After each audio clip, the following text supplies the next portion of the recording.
So hi there, my name is Ameer. I am currently Vice President of Student Activities here at the SRC. I'm a accounting and finance student, although I'm currently on sabbatical, and I'm running to become your next SRC President. You're an experienced member of council. You've earned £16,000 as a sabbatical officer for your work over the last year. Would you say that you've earned that money? I believe so, yes.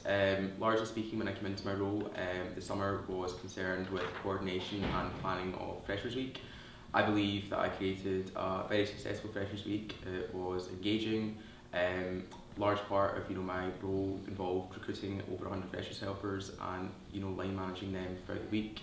I have also actively engaged with fundraising this year for multiple charities, including Children in Need, Movember, Worldwide Cancer Research, and I've introduced the first ever SRC Volunteer Week, and I also coordinated largely with cross-campus refreshers. I've also worked to challenge other things in the university this year, including room booking charges and also fees that societies incur if they're wanting to host events with food on campus via hospitality. This is something that I've continued to stand up against and will continue to do so if I'm elected president. You mentioned room booking charges there. You say you've worked hard to challenge them, but has anything actually changed in the last year? Has there actually been any progress on this issue? Clubs and societies have come to me directly over the last year when they've had issues with booking rooms, and they've also encouraged substantial charges. I've looked for ways to find perhaps alternative rooms that have been available free of charge or at a substantially lower rate. I have followed up with the university by providing invoices of what I believe to be extortionate charges for room bookings, and effectively from a sustainable perspective, I would like to see the university actually look to provide more space on campus for societies booking rooms free of charge when they do see that there is sufficient demand for them. But you have been working on this for the last year. As you correctly said, you've looked at alternative solutions. But in terms of the room booking charges, has anything substantially changed since you took office in the summer? It's still something that's under review. It's something that I have addressed to various levels of management in the university. It's not something that's been an official change as of yet. There have been changes to bookings, to hospitality charges that are incurred to societies.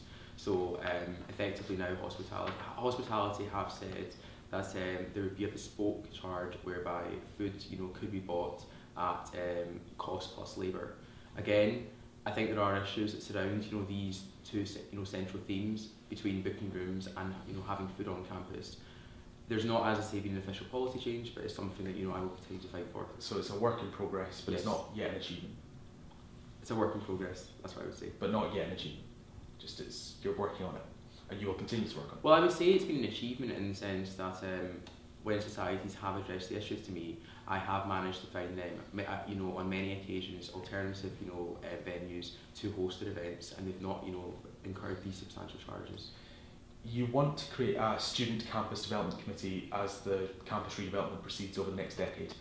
How do you see that working if, as has been claimed, the university already knows what it wants and it's going to build it?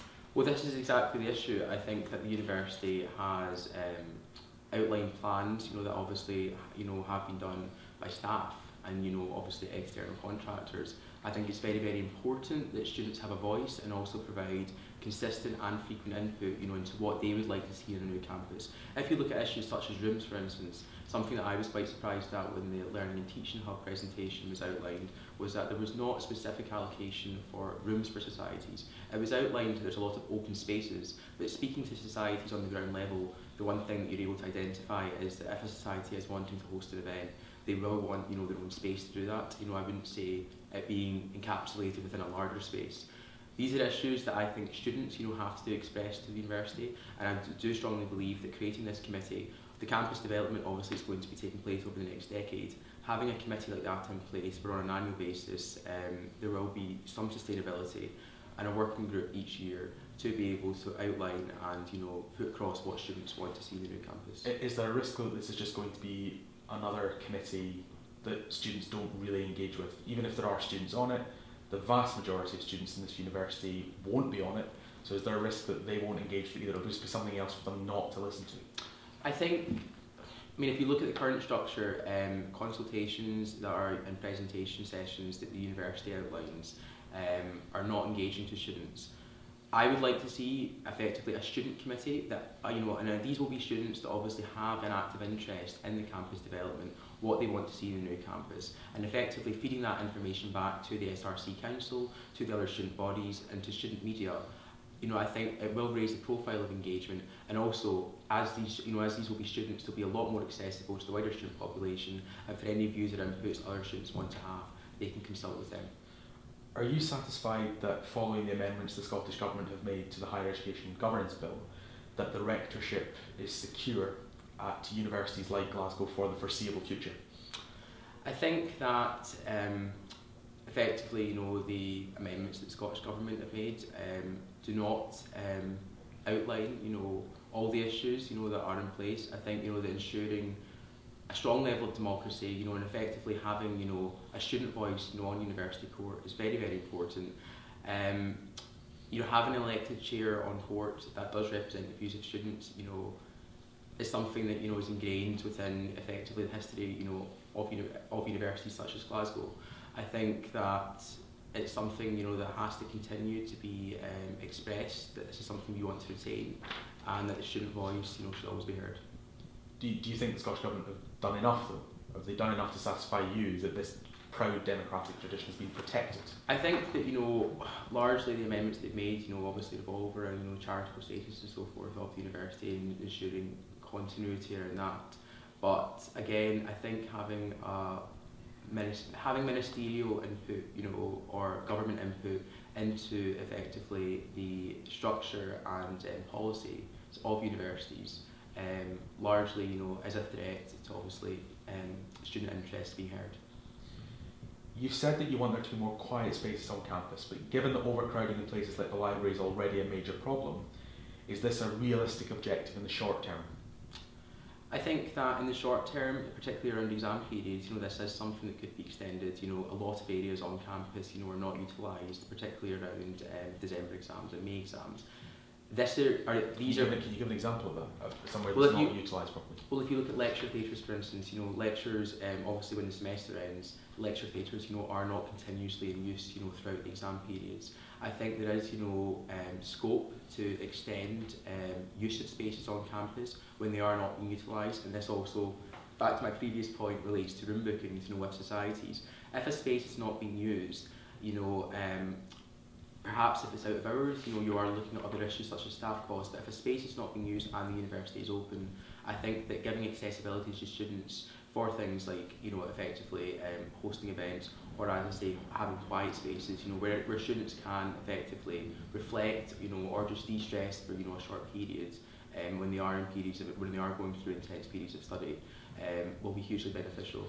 If you look at North American universities, this is something that is largely promoted, and I think it's something that would be very beneficial to students at Glasgow. Something you're going to be able to get the university to implement within a year? Something you feel confident they'll implement because they think it's important too? I believe so. I mean, if again, looking at this, from the perspective of the student experience, effectively, if students are, in periods of, high stress, this is detrimental both to the students' academic performance and mental well-being. I think that it's, a strong case and something that I would certainly put forward. You want to raise the profile of the SRC and individual representatives and improve communication. If you send too few emails, then nobody knows what's going on. If you send too many emails, as you found out during your Freshers Week, then you end up annoying people. So what innovative solutions have you got for communicating with students that doesn't involve sending more emails? I completely agree with that point. There is a very, very fine line between, obviously excessive email communication and, I would say, under communication as well, if you want to put it that way.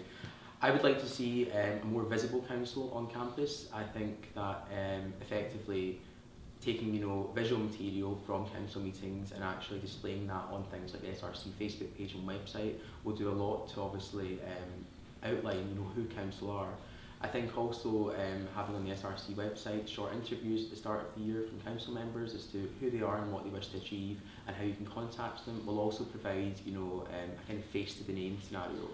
Seeing council members also have drop-in sessions at other parts of the university, such as the library and the student unions, I think will also do a lot to promote their profile.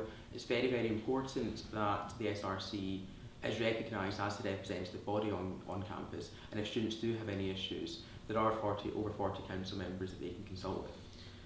The SRC's block grant from the university has not increased in the last 2 years. Given that it's not likely to increase substantially anytime soon, what are you going to do to make sure that the SRC lives within its means?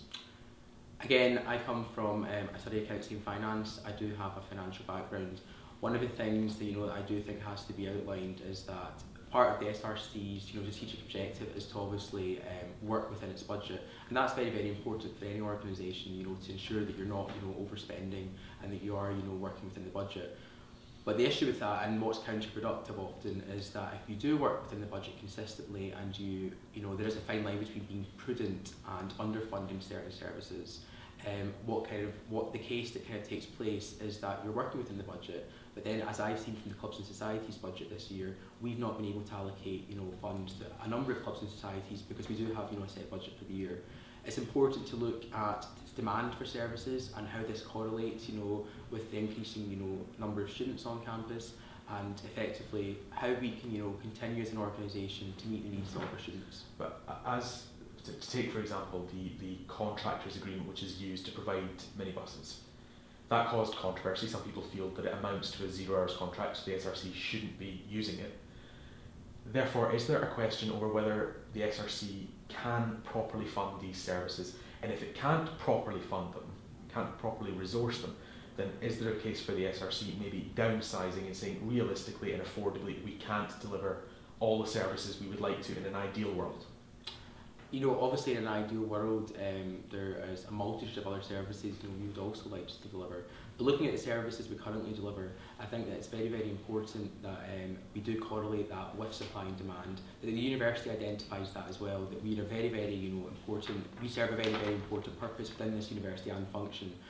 Obviously representation and welfare, and also enhancement of the student experience. If we are having issues delivering our services due to financial constraints, that's something that I believe the university within its strategic objectives has to review. And I think building a stronger business case for why we want to see an increase in our block grant in the future, perhaps by consulting with external consultants and then bringing the case forward to the university will enhance what we're putting forward.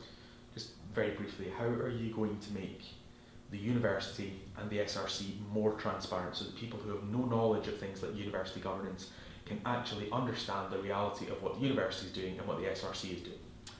I think again, communication via social media, is something that we have to utilise a lot more, and outlining, initiatives, campaigns, and projects that council members are working on throughout the year via, blogs on the SRC website. I think will serve to that purpose.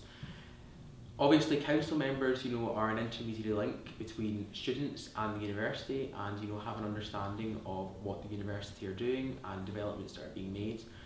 Again, going back to the campus development committee, I think that having student groups like this, actually consult with the university on a frequent basis will do a lot to increase transparency.